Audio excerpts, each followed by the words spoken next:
welcome back to another episode of Thinking That Matters. And this is part of my special series on what they never told you for women in their 50s. And I am here with two of my very dear friends. I cannot wait for us to have this conversation. So Lisa and Andrea, tell us a little bit about who you are, what you do, and where you are in this journey, and we'll go from there. Why don't you kick us off, Lisa? Okay. Well, I'm Lisa Hammett. I am a certified PQ coach. Call me a mental fitness expert. I'm a keynote speaker and trainer, and I'm also a best-selling author. And I am 60 years old. And I am now on the other side of what we don't like to talk about. I love it. Andrea? All right. Well, I'm Andrea Rogers, and I'm a banker by trade, and my views today do not reflect those of my bank. I want to be very clear. I love it. Especially on this topic. But Hilarious. I do believe in helping women and succeed. And so as I have been in this journey for the past it's been 4 years now since I started this journey. I'm 52, and I feel like I'm in the middle of every perimenopause joke that was ever written. Seriously, I look at the memes at night and send them to my husband. He just laughs, you know. My word. It's real. The struggle is real, and so I'm super excited to be here today. Well, I'm grateful to have you both because I've known you both for a really long time, and I knew we would have a lot of laughter today. But thinking about the perimenopausal jokes, I can remember. So this is what the Lord is bringing to my mind. So this is how I'm going to kick us off. I remember being 40, I think I was 40. And I'm sitting in this conference. There's probably about 1,000 of us in the room. And the gal that is speaking, she's probably 15 years my senior. So she's probably about the age that I'm about to be, 55. Mm-hmm. And she's like, she's fanning herself. And she's like, she's like, look. And she's very funny. She's like, really? Like, I just want to forewarn you all. If you see me go into the bathroom, you may not want to come in because I'm going to strip down naked and I'm going to lay on the marble floor so that I can cool off. And I remember sitting there going, surely, like, that's like not really the way that it is. She's just being funny and, kind of over the top. Until I started having what Fred calls my, the power surges. I don't have them nearly as much anymore. Like I'm really on the other side of that. But where I am like, oh my word, don't touch me. I don't want clothes on me. Like, and Fred thinks it's a big joke because he'll be laying next to me and I'm surging and he'll like take his little pinky, pinky finger and touch me. I'm like, don't do it. I'm like, I don't know. Can you relate? The heat is, yes. I always say it is 3 million degrees in here. My 16-year-old son comes out of his room, hoodie on. He's like, Mom, it's so cold in here. And I'm like, I'm dying. I literally am hearing the song, The Heat Is On. Oh, totally. Goodness. I think that's the most obvious, thing we experience. And I think everybody probably goes through that. Symptom. But then there's so many more that it's different for every woman. And I think that's why it's such a taboo topic, because there's these weird things that happen. And then, there's these obvious things that happen. And then the not so obvious that your doctor tries to play off on, you need medication, you need this, you need that. We were talking earlier about the forgetfulness and thinking that I've got early onset dementia, that it's real, but really it's just my hormones are whacked out and I'm like a 12-year-old girl and I just need to deal with it. I want to go back just to, for a moment, since you turned 60 in 25 and you probably, how long's it been since you've had a hot flash? Oh gosh. Probably close to 10 years. Okay, so it's been a while. It's been a while for you. Yeah. So I'm curious, when you went through the hot flash stage, did you have like the beating sweat and all of that? Or is it that you just felt hot?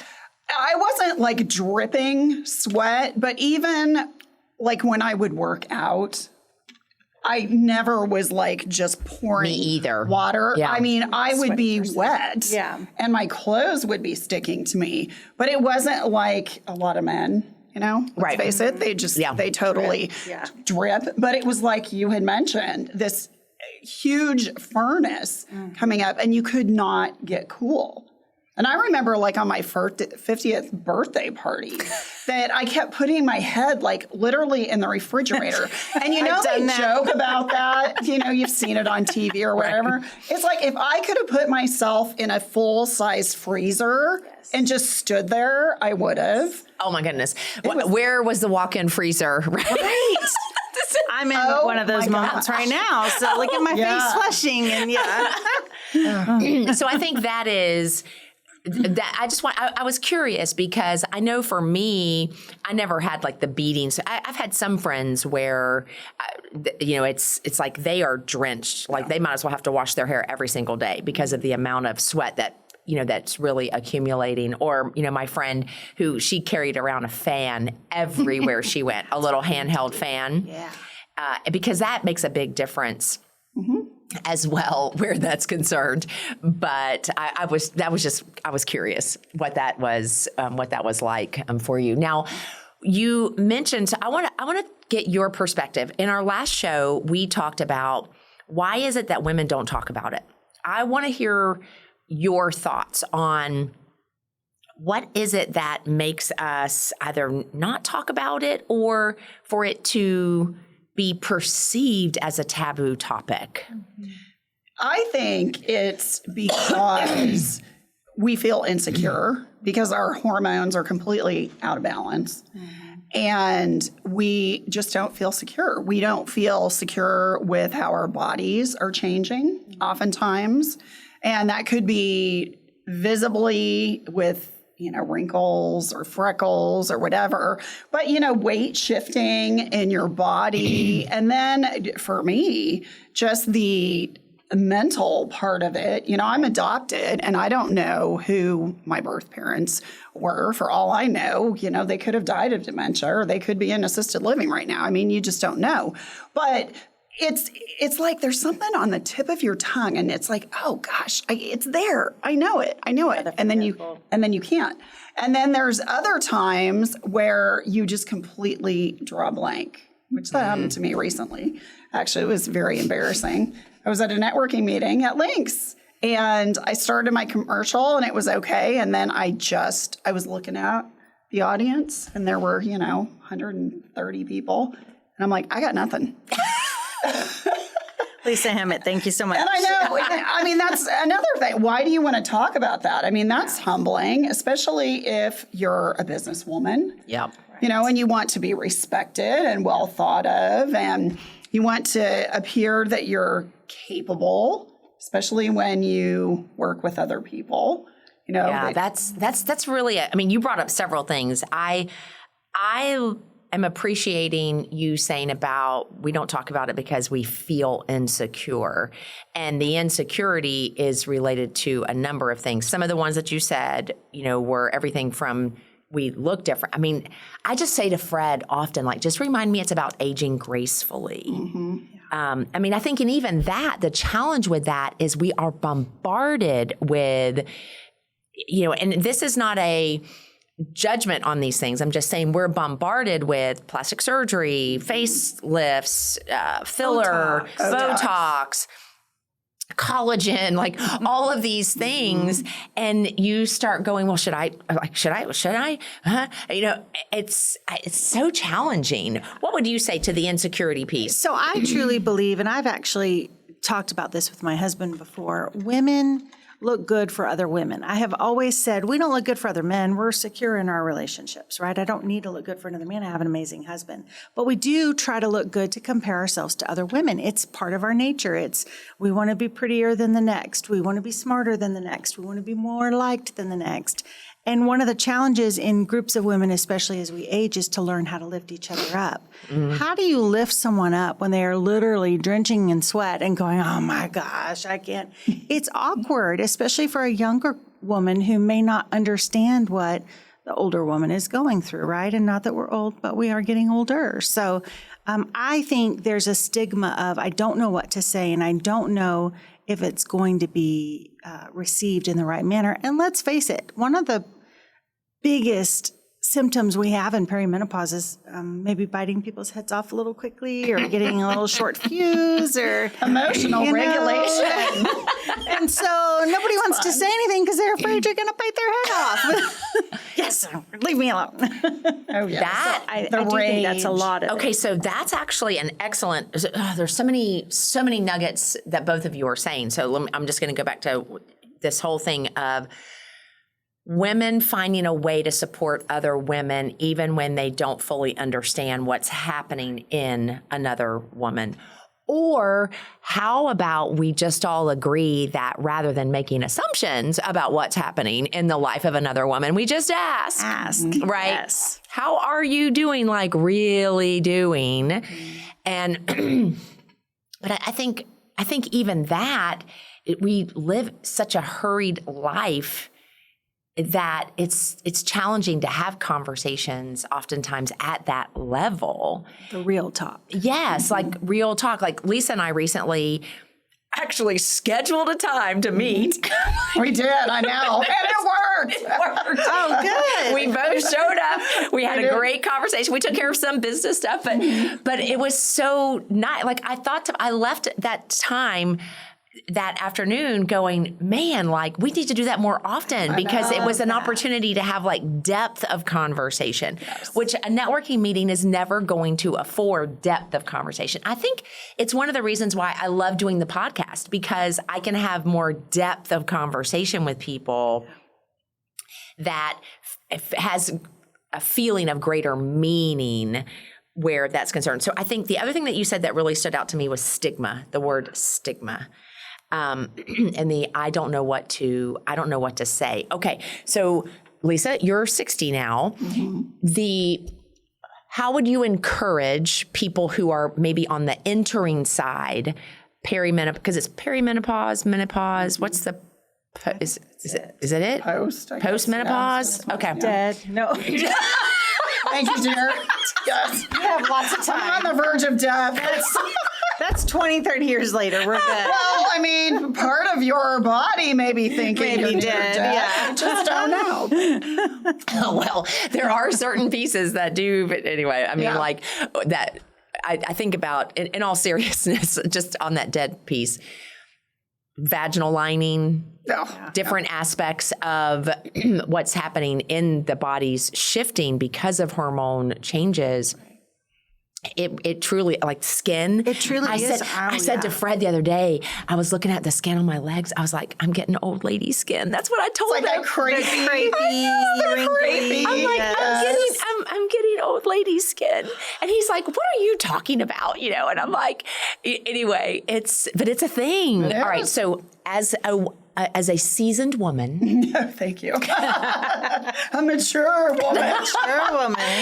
Thinking about the person who's coming into, right? They're just on the beginning stages of it. What would be your encouragement to try to drop the stigma and to invite people to feel more supported or to even know how to ask for support? What would be your encouragement, being that you're on the other side of menopause? I would just ask, if I feel like the individual is uncomfortable and they might need to speak, I'd just say, hey, how can I best support you right now? That's great. Yeah. Something as simple as that. All they might want is just to have you listen to them. Other times they might ask for advice, but instead of trying to diagnose or say, oh, well, this happened to me, and they're like, yeah, but she doesn't know what I'm going through. It's how can I best support you right now? Okay, that is an important piece where we don't lead with thinking we know what's going on with that person because we don't understand all of the other elements that play into it. And then the other thing that you said that I think is important is that we don't get into a competition about whose symptoms are worse. That's right. Because it's just bad anyway. It's just bad. So I was talking to my mom about it, and she's well past, and she started early, and she's like, oh, I don't even want to tell you the symptoms I had because then you'll start having them. She's like, have you felt the spiders on your skin and the itchy ears? And I'm thinking, I don't want to know all that because I don't want that. No. And so I think that's another thing is to not necessarily always share what you've been through, unless they're asking, If like, they're did you asking. have this or did you have that? But more like, did you want to talk about it? I'm here for you. I'm going through it myself. And it doesn't have to be I've got X and Y and Z and, oh my gosh, my hair's white. And, it can just be a support. It can just be, how are you? I'm going through some things. I'm sure you are as well. Let's have some lunch and talk about it. Let's support each other. Yeah, I love that. I think that's an important, it's so important for people to feel as though they can have, or there's a space to have authentic conversation around it, because there are a lot of challenges that come with it. So let's talk about the challenges. Lisa, I'll start with you. You're on the hopefully the ending side, although I'm sure the season of life that you're in post-menopause has its own set of challenges. Mm-hmm. So I want to take you back to like you're in the thick of menopause, like your mid-50s. What were some of the challenges, if you had to name one or two, because we don't have time to cover all things, but what were the ones where, as you reflect back, you think, man? The biggest one that comes to mind is the rage that comes out of nowhere. And I think about drivers that might drive you crazy. Oh, yeah. That pull out in front of you or just slam on their brakes or just are clearly on their phone, not paying attention, and just going off and yelling and screaming. And I'm in my car, and if anybody's next to me, they must think that I am a complete crazy woman. But I know, I'm just like, ah! I turn into this like psychotic monster. And I mean, my husband, Tyler, he'd be like, what is wrong with you sometimes? Because he's like, you just need to calm down. But then it would dissipate, but it would calm down. Yeah, I know, right? You'll send me raging even more. Exactly. But it's the little things. It really goes back to that emotional regulation. It's just really hard sometimes to regulate that.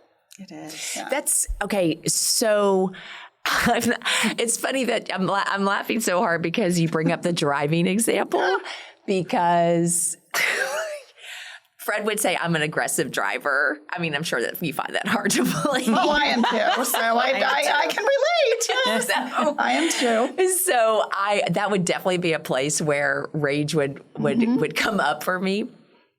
And so recently, I'm feeling better. I feel like I'm kind of coming on the other side of all of the things. And so I have less rage when I'm driving. But I recognized that I still had characteristics of being an impatient driver, like with people going slower or not putting their turn signal on or, any number of things I could judge. I can go into judgment mode. Oh, yeah. So after I read The Gap and the Gain, and I'm like, okay, I really want to have some growth in a variety of areas. So I write things that I want or I'm working on each night. And the very last, bottom to the last is, I want to be a calm and safe driver. because it drives me crazy when I would be my normal aggressive driver and I see Fred grabbing the oh no handle over there on the side of my vehicle. I was like, what is your problem? So all that to say, I was laughing even harder because I'm thinking about what I'm writing every single night. I want to be a calm and safe driver. But I will say this, and I'm sure you know this as a mental fitness coach, it has helped me to be in a different mindset when I get behind the wheel. Huge. And I find myself, when I want to get annoyed, to go, I want to be a calm and safe driver. Like I'm speaking it out to myself in my vehicle. Like your mantra or your meditative words. Yes. So. Yeah. All right. So as an older mom, what helps that is having a teenage driver who's newly becoming a driver in the car with you. It very quickly makes you go, I can't set this example, So my son just turned 16. I'm sorry for all the raging I did. Bless his heart.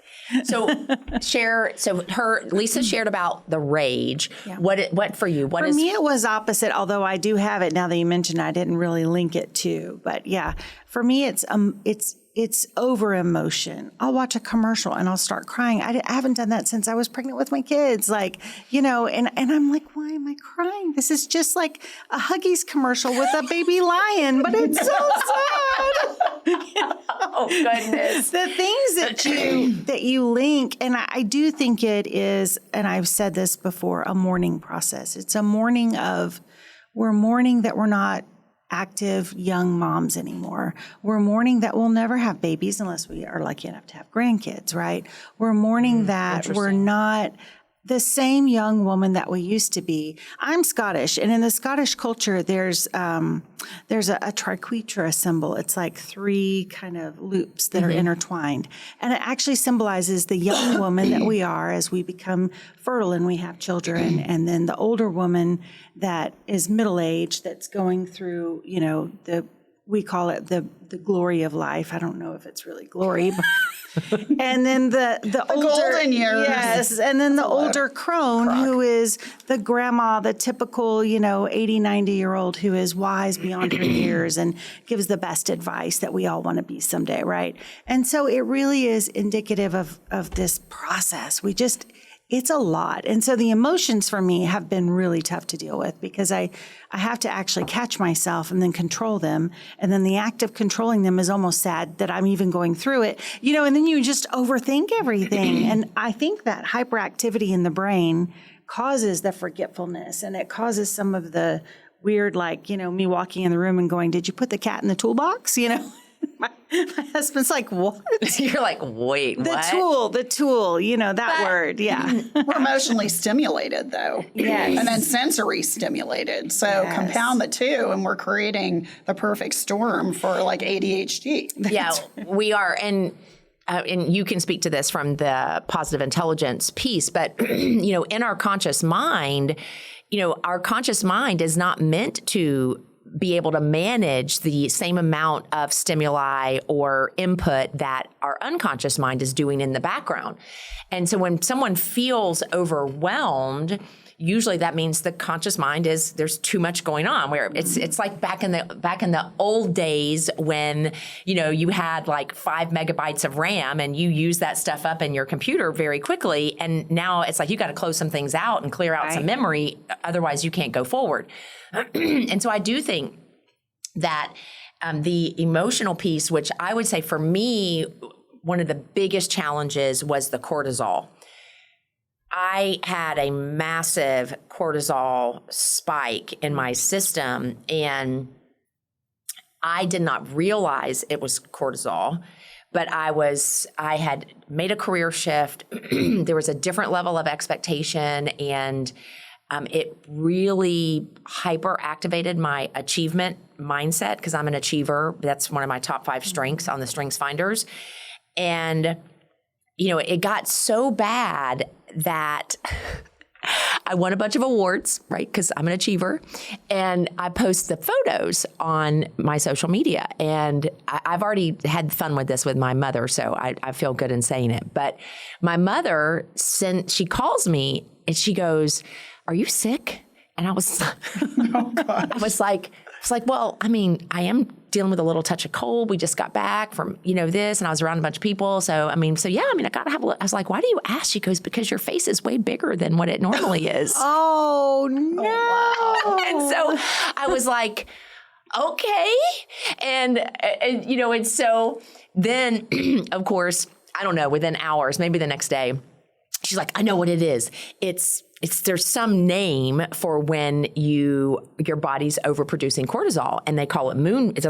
You get a moon face, like your face expands because of the cortisol, which sent me to see Dr. Julia to try to get a handle on, okay, what is happening? How can I better control the cortisol surge that I'm dealing with? And so that was one of my biggest pieces was, okay, how am I managing the stress? Because I would say I wasn't stressed. Like I would have told you I'm not doing great. Exactly. Yeah. But that's also when I reflect back, that was 2 years ago now, I think. I can go, okay, how was I dealing with the stress? on the outside, I was managing just fine, but what was happening internally? Right. So that would definitely be mine. And how is the cortisol for you?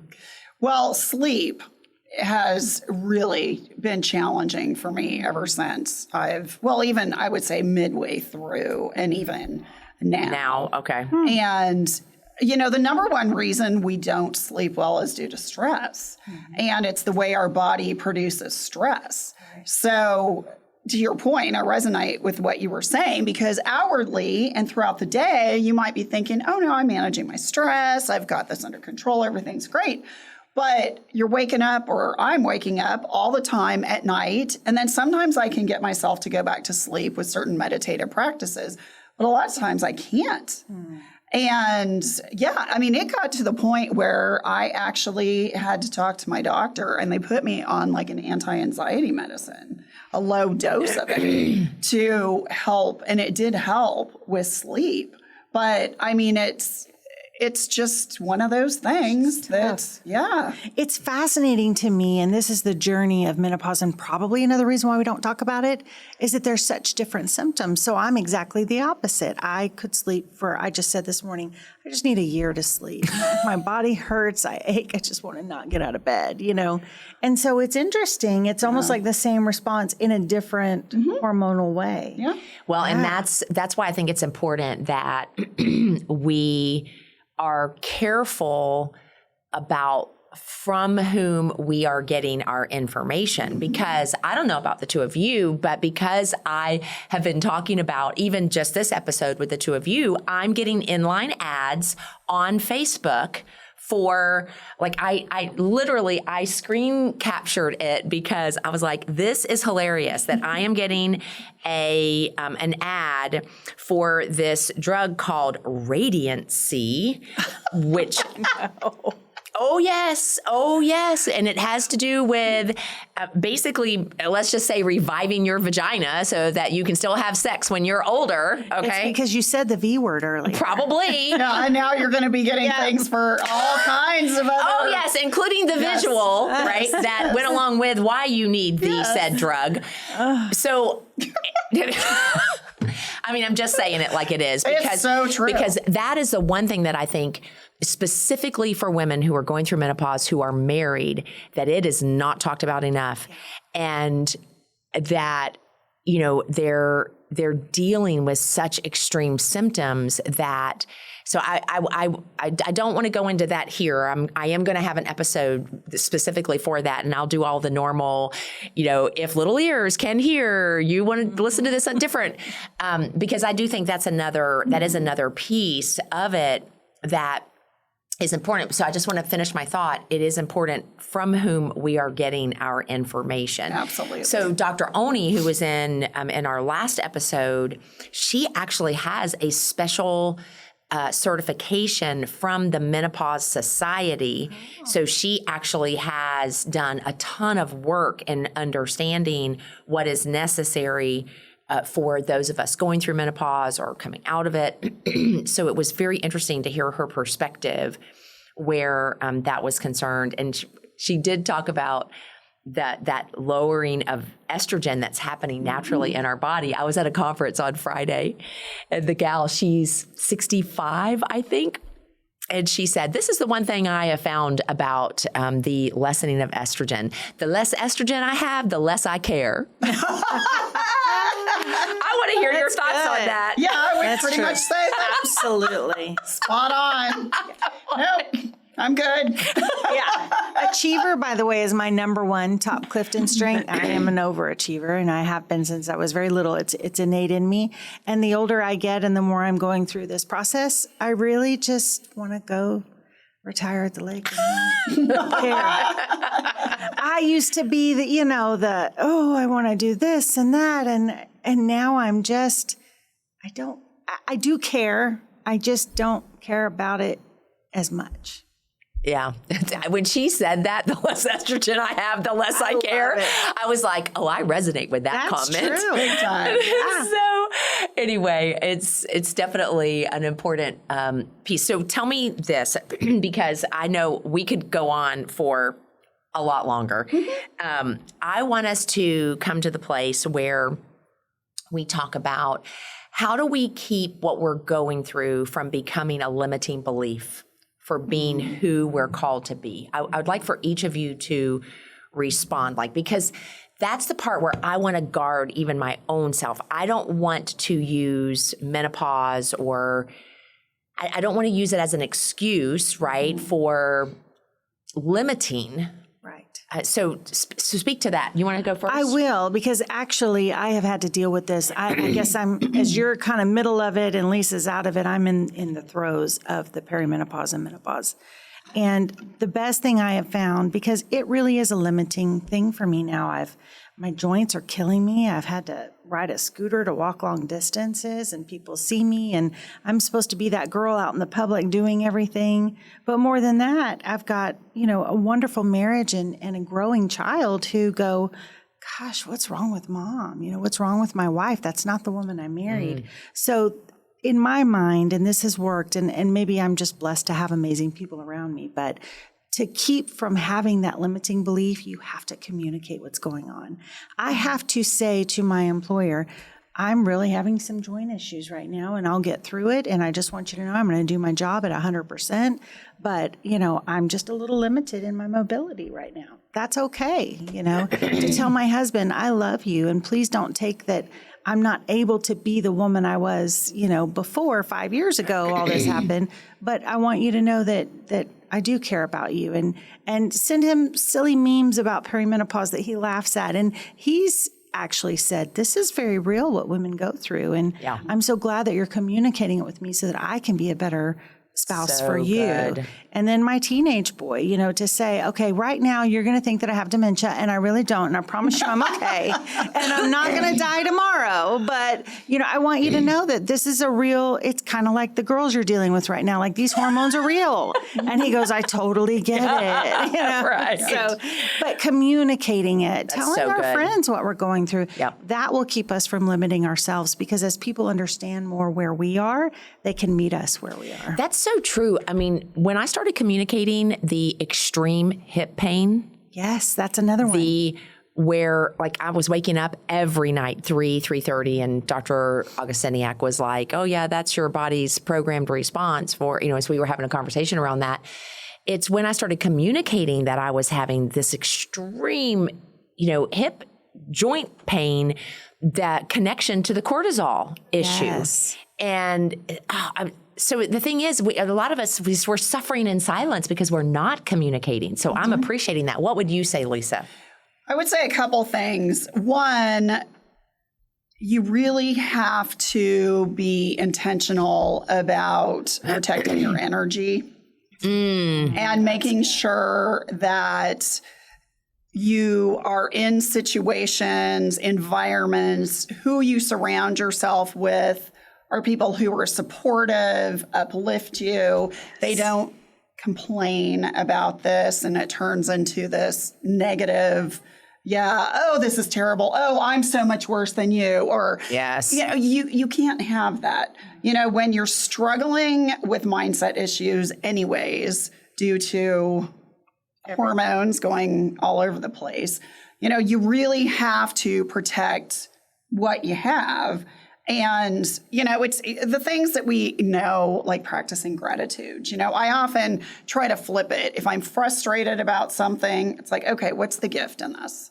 There's got to be a gift in it. And the more you do it, the more you find. But I've had, and this might sound harsh, I've kind of let people just kind of go away in my life. That's true. And I haven't said, oh, go away from me. You are dead to me. Yeah, that's not at all. Goodbye. But it's like, you know what? You can just say you're busy. We're all busy, But I'm sorry. I'm very intentional about who I share time with. I love that. I think that is so valuable. Because I love John Gordon's approach to this on the energy bus, where he talks about there's the vampires, the energy vampires. And when we are dealing with all of the things going on in our bodies, an energy vampire can suck out what little bit of energy that we're trying to conserve to do, like, for example, to show up at work in the midst of pain, in the midst of everything you're dealing with, and put a smile on your face and go, go, go. I don't have time. I just get off. No energy vampires allowed. Yeah. So I think I love that, the intentional being intentional about protecting your energy, communicating what is going on. I think both of those are so incredibly important, that just helping women to know they are not alone. Yeah. I think that's an important piece of it as well.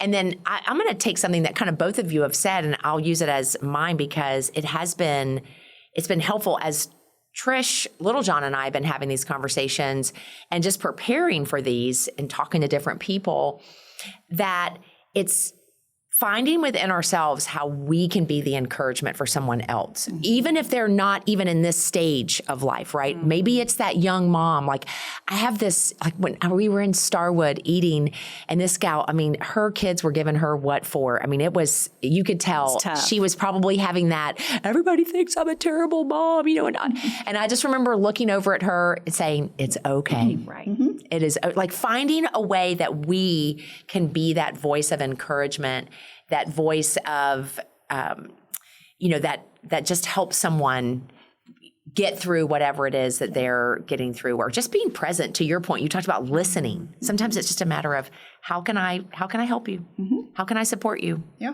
I love that. And I think, and then the other thing that I would say is, let's initiate. Mm-hmm. Let's take time to initiate that, especially when it's someone that we know or we perceive as life-giving, we do initiate and make those meetings happen, right? Yeah. Even if we have to plan, I mean, you and I planned that out when we got together, I don't know, 3 or 4 weeks in advance. A long time. In order to make it happen. Mm-hmm. But I so enjoyed it. Yes. Me too. And so I think that's another piece that I'm finding as I get older, that I need to make sure that I'm initiating as well, and making those a priority. Yeah. It's intentional. I love it. Were you going to say something? If you're not using a calendar at our age, you need to be. Oh, yes, for sure. I have multiple. Just saying. Yeah. That's impossible. And stick to it, and give yourself grace when you can't, and communicate. Yeah, and, agreed. I agree with being there 100%. We have so much experience. So one of the beautiful things about being where we are is the experience that we've gone through in our life. And to be able to share that with others, or just be there for others, it's just invaluable. And if more of our age women, again, not older women, our age women, could be there for more younger women. Agreed. I truly believe that we could have a stronger community and society. So I want each of you to close this out. I ask every guest, and I don't want to make this an exception, why do you believe it's important to cultivate thinking that matters? Obviously we have been talking about the aging process. I mean, that's what we are going through, no matter what. Everybody is aging. So why do you believe it's important to cultivate thinking that matters? My belief is that what we think about, we manifest, basically. Mm-hmm. So, why not think about those things and share those things with people who may need it? Because that is, honestly, I believe that's what we were meant to do. And if we want to manifest and to create this environment, this ecosystem, what have you, that we're talking about, we have to have the mindset, and we have to share that with others. I appreciate that. That's right. Andrea? I have learned from both of you and done my own research that, and we know this as a scientific fact, when we think things in our brain, there's a chemical reaction that happens in our brain that actually makes our brain believe whatever it is we're thinking. So if I tell myself 40,000 times that the sky is purple, my brain will actually begin to see it as purple. This is a real scientific evidence truth. So when we are in a state where our emotions and our hormones are already messed up, you truly have to cultivate thinking that matters. You have to really check your brain, check it before you wreck it. Oh my word. Check that brain. I was funneling my inner Fred. You have to check your brain and you have to say, wait a minute. Stop telling myself that I'm fat. Stop telling myself that I'm ugly. That is not okay. And be the gentle spirit to yourself that you would be to your daughter or to someone else's daughter or to That's anyone. a great admonition on both counts, right? Yeah. On both counts. Because when you're checking yourself before you wreck yourself, you can then do what Lisa's talking about, right? You can be in a frame of mind to speak words of life to people, regardless of their age. Right. Because and I think that's one way to help us we can be present with ourselves, but also care about other people and allow us to really engage in a way that it can be used for other people's good. So I love that. Thank you both so much. Thank oh my you. goodness, what a great conversation. Thank you. It was fun. So you, the listener, the viewer, be sure to subscribe. Leave us a review. That's how we expand our reach. And surely if you are a woman who is going through this, you know someone that would appreciate hearing this conversation. So, and you don't even have to tag them because they might not like that. So just send it to them in a DM or send it to them on a text message so that they can appreciate it. Lisa, Andrea, thank you so much for being here. I will see you all back here for another episode of Thinking That Matters.